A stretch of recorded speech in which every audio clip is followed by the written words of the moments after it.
Iran একটা এখন নতুন চাল চালতেছে এবং শক্তিশালী একটা চাল চালতেছে। সেটা হচ্ছে হরমুজ প্রণালীর নিচ দিয়ে, অর্থাৎ পানির নিচ দিয়ে যে সাবমেরিন ইন্টারনেট কেবলগুলো গেছে সেগুলোর দিকে নজর দিছে।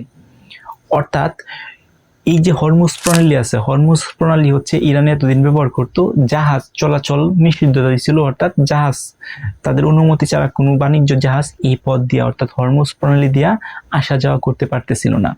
এখন ইরান আরেকটা নতুন টেকনিক অবলম্বন করতেছে। ওরা দেখছে যে হরমুজ প্রণালীর নিচ দিয়ে পৃথিবীর প্রায় 99% সাবমেরিন কেবল, যে ইন্টারনেট কেবলগুলো আছে সেইগুলা গেছে। এখন এই কেবলগুলো দিন তারা নিয়ন্ত্রণ নিয়ে আসতে পারে, তাহলে কিন্তু মানে পৃথিবীর যে ম্যাক্সিমাম কান্ট্রি আছে, ম্যাক্সিমাম কান্ট্রি যে ইন্টারনেট ঘাটতি, ডাটা আদান প্রদান, সেগুলোর কিন্তু ঘাটতি দেখা দিবে। সো অর্থনীতির দিক দিয়ে কিন্তু ইরান আরো এগিয়ে যাবে।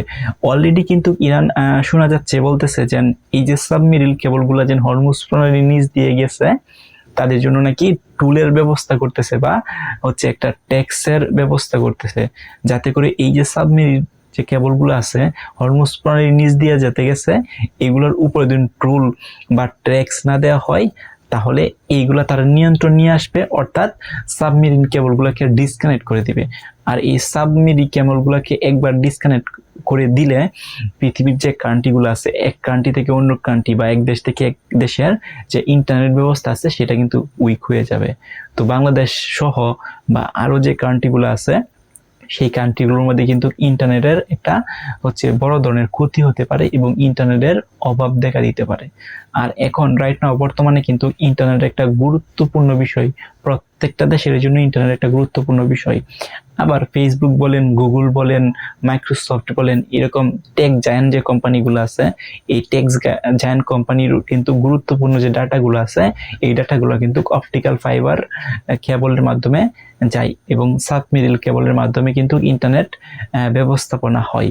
এখন এই সাবমেরিন কেবলগুলো যদি কোনো কারণে ইরান তাদের নিজের দখলে নিয়ে আসে এবং কোনোভাবে এগুলোকে ডিসকানেক্ট করে দেয়, তাহলে চিন্তা করে দেখেন কি একটা সিচুয়েশন ক্রিয়েট হবে সারা পৃথিবীতে। সো এখন কিন্তু ইরান কিন্তু এই দিকেই কিন্তু তাদের মনটা দিছে, যেন তাদের হরমুজ প্রণালীর নিচ দিয়ে যে সাবমেরিন কেবলগুলো গেছে এগুলো যদি কোনোভাবে তাদের যে অর্থনৈতিক ডেভেলপ করার কোনো একটা অংশ বা কোনো একটা পার্টে কাজ লাগাইতে পারে, তাহলে তারা কিন্তু আরো অর্থনৈতিকভাবে উন্নত হবে।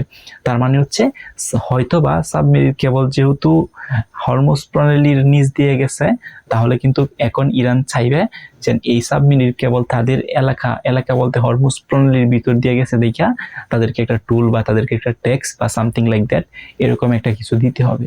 আর যদি এটা দুই আরোপ করে তাহলে ডেফিনেটলি দিবে, কারণ একবার যদি এই কেবলগুলো ডিসকানেক্ট হয়ে যায় তাহলে কিন্তু সারা পৃথিবীর বা অনেক কান্ট্রির জন্য অনেক ক্ষতি হয়ে যাবে।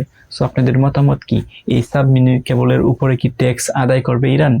আপনাদের কমেন্ট জানান।